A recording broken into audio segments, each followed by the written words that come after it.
so we should freak out. Wait, but you did. Okay, what? He said hit the red button. Wait, Miss Where Garrett, did I put did I need to submit it or like? You need to submit your questions and your observations, but I told you you can put them at the end of your. Yeah. So do I need to submit it then? It's recording. Should I'm I? gonna say start in 5 seconds because I want to give you a full half hour to do this. I'm just gonna record what you guys say here, even though I probably won't record it here. So maybe I won't. Maybe I'll just listen. So we're gonna have half an hour for you guys to talk using the stuff that you've come up with.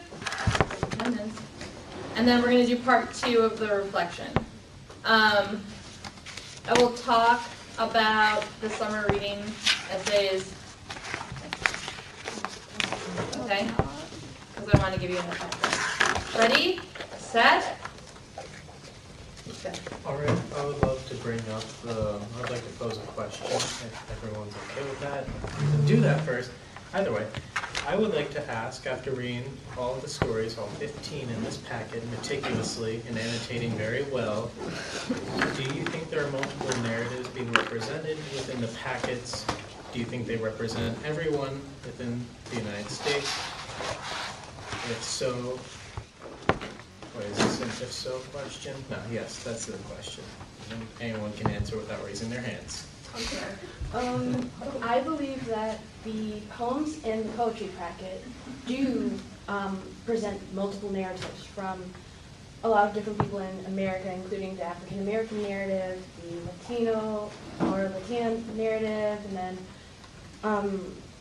the Caucasian narrative. They present, or it presents like a lot of different narratives. So it's not just like one story that it's trying to present, but a whole group of stories collected together to form like what we know as the American narrative. So, yep. I agree. I think it also talks about a lot of different religions too.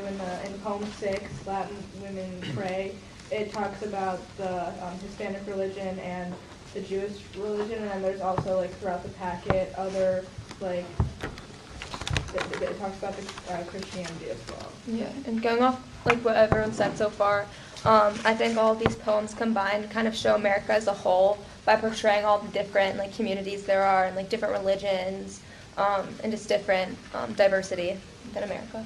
I agree with what, sorry, are you gonna? Oh. Okay, no, I agree with what's been said about the multiple narratives being represented, but I definitely don't think it's all encompassing as, I mean, there are other views of all different kinds of people that aren't included in this poetry packet, and I think to get a whole representation of America would be impossible, as you'd have to account for every single individual person's voice, so. I think like geographically too, they have like poems about Chicago, and then there's clearly the Northeast, and there's like a few different areas, but a lot of them don't necessarily like determine where they're from, so that is also kind of a question mark, like you don't know where every poem is coming from. Does everyone think that these poems are still applicable to the American experience or narrative today? Yeah, I would And if so- definitely. if I would so, definitely. why?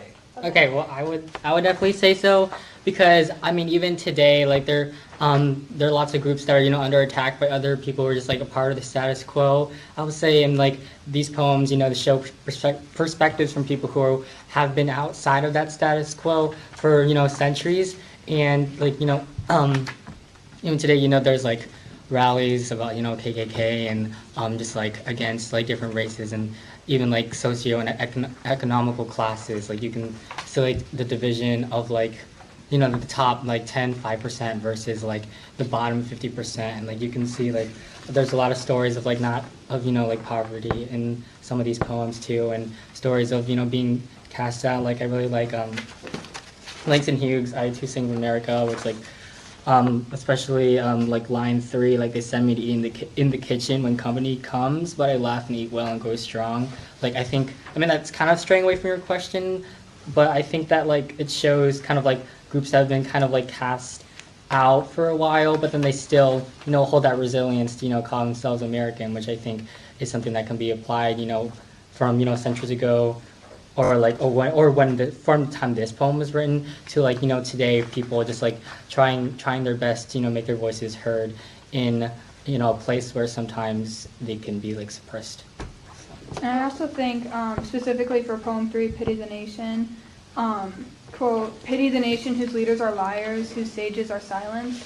I think this poem in general, but specifically those 2 lines are very relevant today, especially as we were talking first class, I think it was.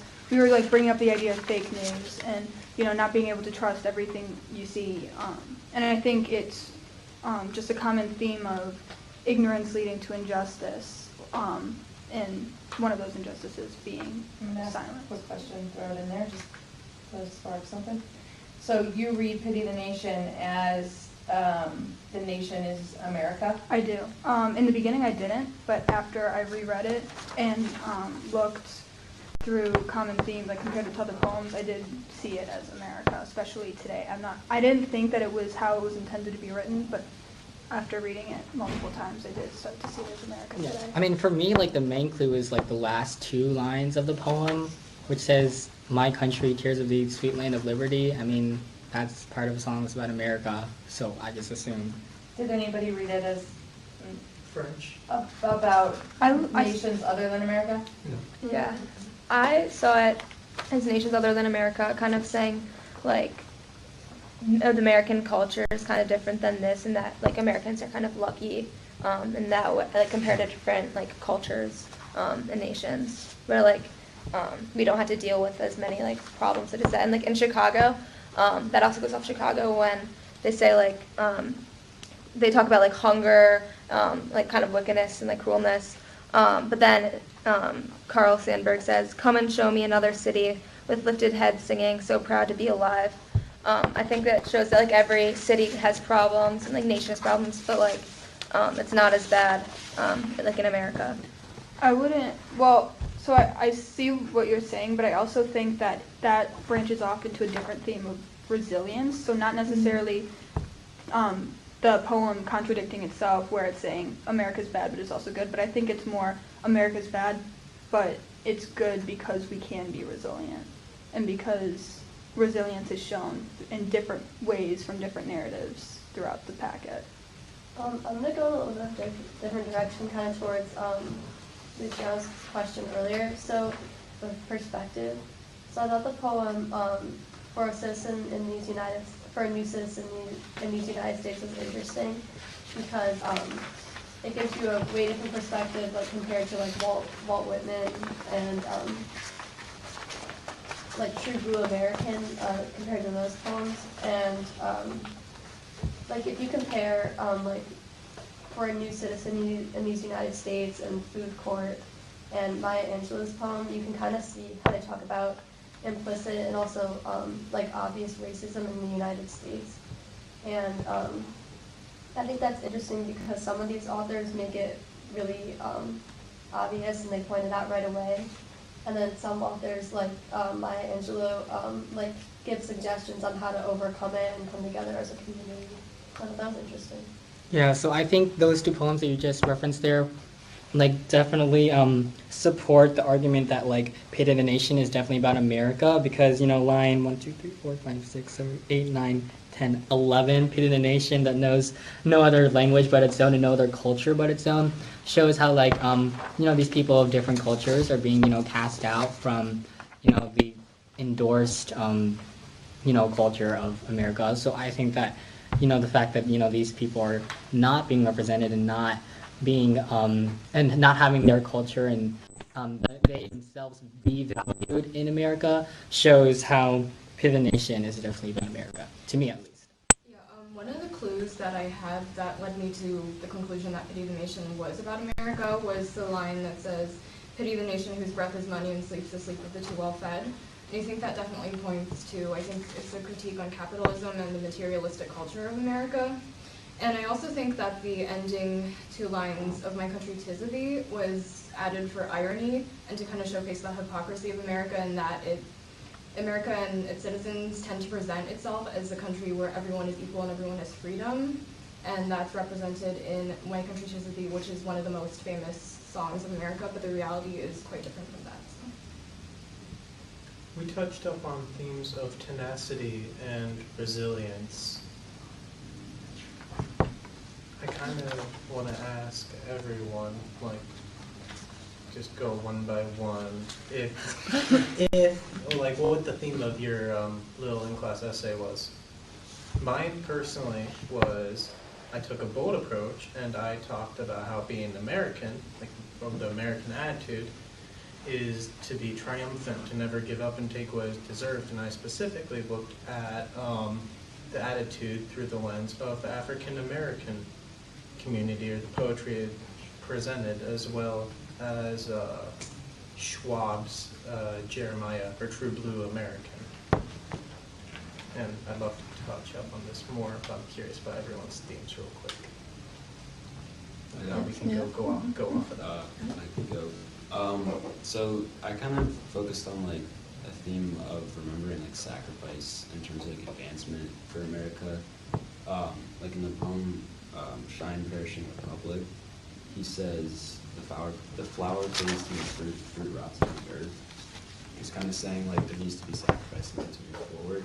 He goes on to say it's important to remember it, like how that sacrifice developed America.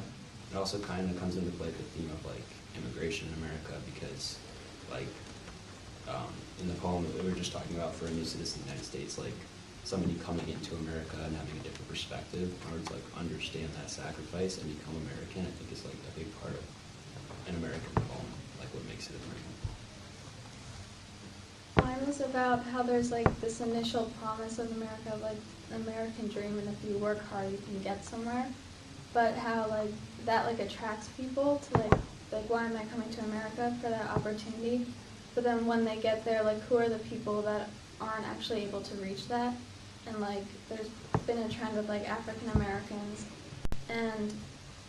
but it shows that they're still like, they still make up the nation, and together when they like work to fight to get to that place, to have the same experience as like their white counterparts, that also defines the nation. I wrote about like implicit racism, like in like referring to like food court and like restaurant names, or in just like American culture overall, and then versus like obvious racism, and like how Maya Angelou tells people like how to confront that. My paper, I focused on discrimination and like racism towards African Americans, and how they kind of stayed resilient throughout like experiencing discrimination and like the history of slavery. Mine focused a lot on the way that America treats other countries through literature. Like, I used the New Colossus poem, which is poem number 4, and the last few lines, "Give me you're tired, you're poor, your huddled masses yearning to breathe free," that whole little section, because I feel like it definitely ties into the idea of immigration into the United States and the idea of getting the American dream, but I feel like the way America puts itself on a pedestal is almost by using degrading language on other countries, because like we want, they're tired, they're poor, like we're kind of assuming that all these other countries have things that we could benefit from. Where's that poem located in this planet? The Statue of Liberty. Okay, so I wrote my poem about, my paper about how like no matter like what kind of identity you have, to be American means to kind of like uphold like pride for your identity, no matter like what you are to face. So yeah. I wrote mine on sort of resiliency from oppression, and I sort of tried to introduce an idea that the American dream saves some while oppressing others, and just how this idea of resiliency is becoming, I guess, necessary to be successful, especially as generations grow. I wrote mine on resiliency and sacrifice through many like historical problems or historical like people that have done something to help to like change America. I wrote my reflection on basically how America, similar to what Dunya said, how it provides this glorious and grand image of the American dream, and that America is a place of hope, promise, and having a bright future. It's filled with opportunities, but those opportunities only come to those who are the right complexion or like are just the right race. And how basically I transitioned from that into how America really, it while it does give hope and opportunity, it also gives like racism, injustice, inequality, and it was founded on, or its foundation is based off of a system that benefits white people, basically. And so I kind of, or not kind of, I used for the first portion of it the new Colossus by Emma Lazarus to represent how America is portrayed as a figure for freedom for refugees, with the Statue of Liberty, and then also Walt Whitman's poem America, about how everyone's sons and daughters, or men and women, young and rich, like how strong America is and how great the people are. And then I transitioned into how America is also kind of, or like has some imperfections to it, with racism, injustice, and inequality, with being brought from Africa to America, where Phyllis Wheatley describes her experience being forced into slavery, but also finding Caucasian Christians who despise her because that she is black. And kind of going into depth about like, just because we're black, that doesn't mean that we don't have the ability to believe, or I mean, we do have, doesn't mean that we don't have the ability to believe that there is a God.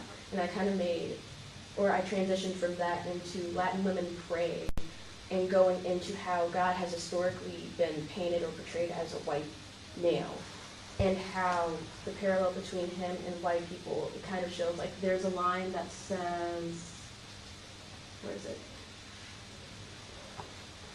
I'm sorry. And this great white father, imperturbable in his marble pedestal, looks down upon his brown daughters, both candles shining like lust, and his all-seeing eyes unmoved by their persistent prayers. And I kind of paralleled that to how some Caucasians do not, like, they turn the other cheek to people of color struggles and what they face in America. Did anybody read on being brought from Africa to America as a positive one? As like a more positive. It was like a happy poem. In a way, yeah. Yes, explain. I mean, Like the tone of it. The tone of it, like, and looking how like she portrays her like own like self and like her race, where she comes from, I didn't find it that positive. But like in her perspective, this was like she was being like saved, and I guess she was like turning into America. Yeah, I agree with you. I thought of it as like religious redemption almost, or like a kind of like a rebirth almost. Like she's like coming to America and she's like joining this religion and I guess in like American society. So I think that's like her like rebirth as another person almost.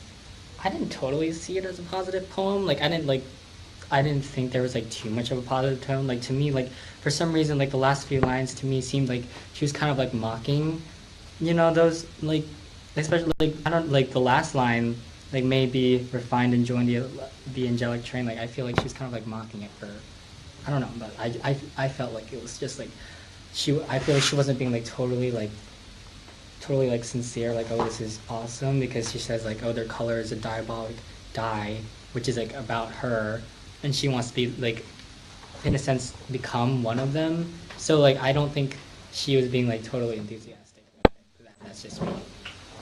She definitely talks about it as an upgrade though, because in the first line she was like from my pagan land, which is pagan, which is clearly not like a positive comment to her home. So it's definitely better than she was, but she talks that there's still room to improve. But like I don't. You're pagan, I think. Yeah, but I don't think like someone says something like says that their land is like pagan and then thinks that's like a good thing. Like if they're saying that, they're probably like saying it in kind of like a sarcastic way. Like to me, they kind of reflected that. Yeah, I saw what Wilson saw when I noticed that it was italicized versus every other word. I felt like that sort of emphasized a sort of mocking tone, not necessarily 100%, you know, sincere, but also not 100% mocking. Yeah, I agree with that. I also noticed the italics, and I initially thought it was like a satire on how, like, the kind of white savior mindset. But I think afterwards I came to the conclusion that maybe she could be writing from like a genuine place, and thinks that finding a religion and finding God was a very positive change for her over her old life. Also, does anyone know where the nearest There, there's like a attachment behind there that you can use and plug it in and bring it over. Yeah. Cornelia, can you tell us what your answer to Rachel's question is about what themes you focus on? So I might say the prompt was pretty similar to Trinity's in that I took how some poets wrote about how America was No, a great land with lots of freedom and It's in the, like inside of it. Like there's like something there. okay.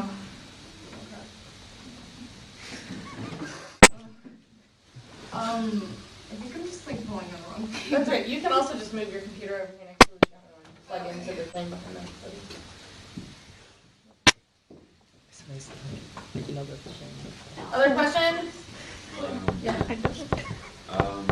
So I asked, why does a poet choose to write about America? Like, what is their goal? What are they setting out to accomplish when they write? I think that Are you talking about a specific poem or no? Just kind of in general, because they all have like an American theme. I think that well, like poetry can be like a form of like expression and like trying to like make differences in our world. And I think that when you have something to say, like maybe the authors, like a lot of them are putting like some social commentary into their poems, and that might be like a really great way for them to talk about their like opinions and feelings on America or other like challenges that the country has faced in poetry. I think it's also partially because, as we can see throughout the packet, there's so many perspectives and narratives, and none of them are just clear cut and dry. Like there's all a little bit of symbolism at least, or deeper meaning, and we could see when we were talking about, I forgot which poem it was, but people were disagreeing in how they sort of saw the poem. So I think that America being so, I guess, different or complex, to many people. I think the packet was a great commentary on the fluidity of the American narrative and its perspective. From one, it's talking about the farmers and let's see. I should look for evidence. I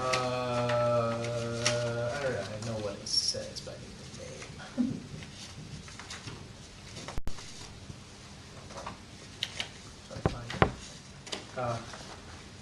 No. Yes. Number 8, Concord Hymn. Mentions Empire, the shot heard around the world, a reference to the American Revolution. What was it talking about in the first place? No, I forgot. They mentioned farmers and Oh, the the fluidity of the fluidity. American narrative. And then ones like Maya Angelou's Million Man March, Marchman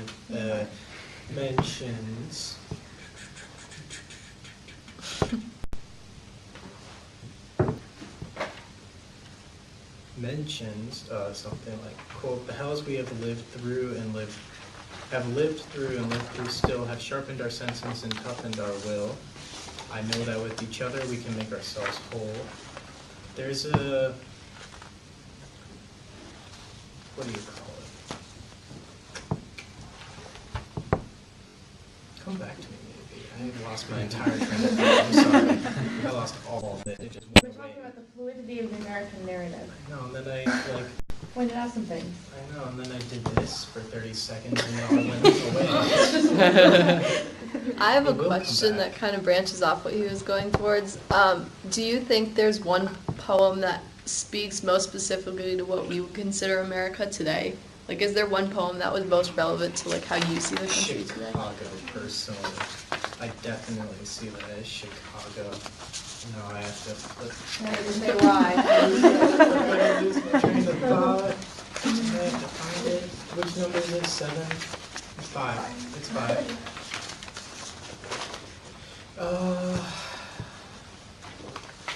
Let's see the contrast.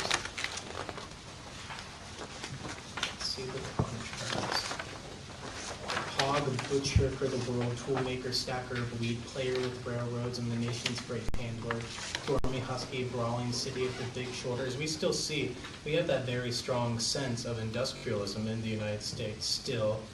We have the wicked, the farm boy, the painted women under gas lamps alluring the farm boys. Oh, I don't know about that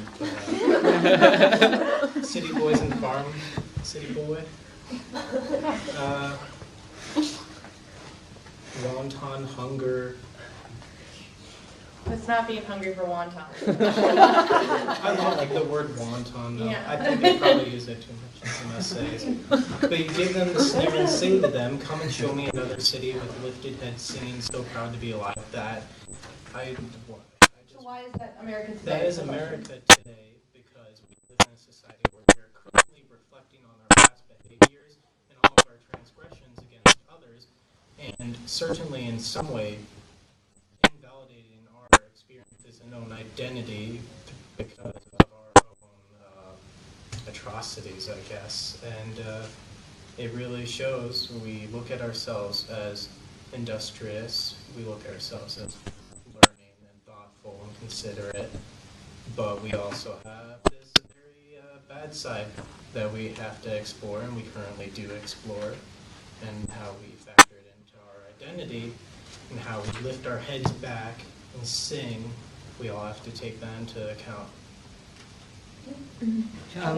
For me, I really connected Pity the Nation as like one of the poems that like really defined, I guess, America today. Even though like it's controversial in the fact that not all people think it's about America, but I think it's about America, and especially the first two lines of Pity the Nation is people are sheep and whose shepherds mislead them.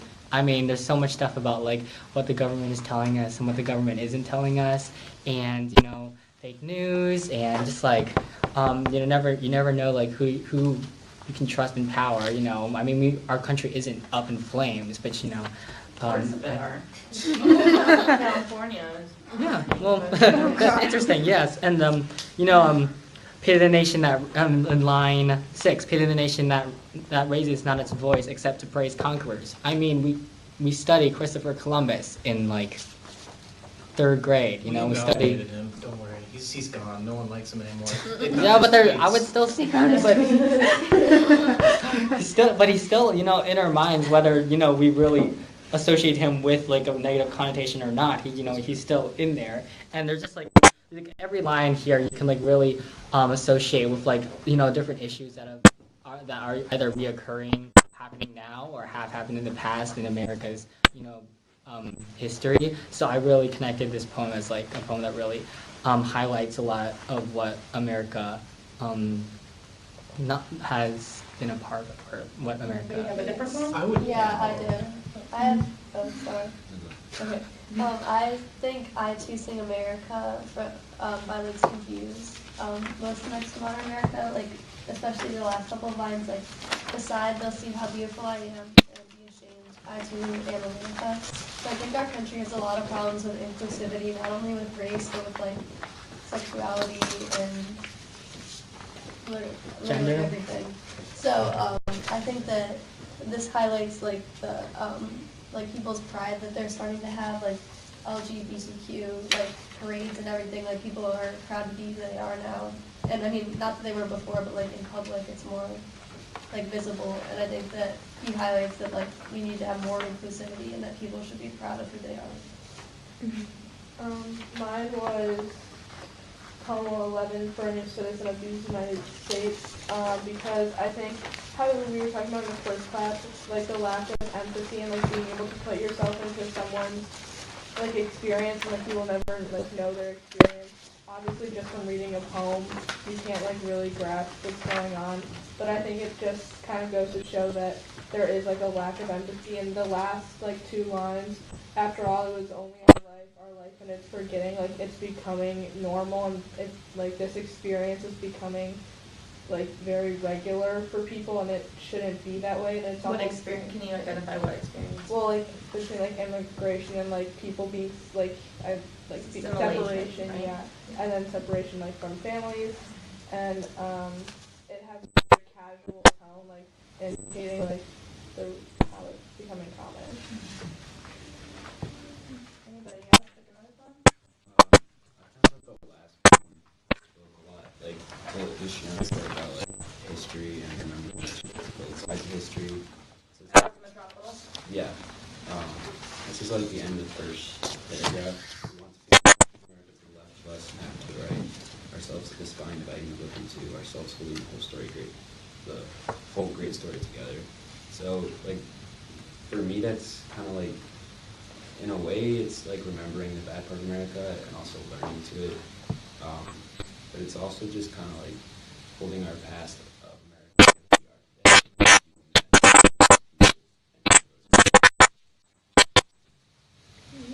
Going off about like remembering your past, I think a lot of these poems talk about remembering their past allows them to like grow as like a community.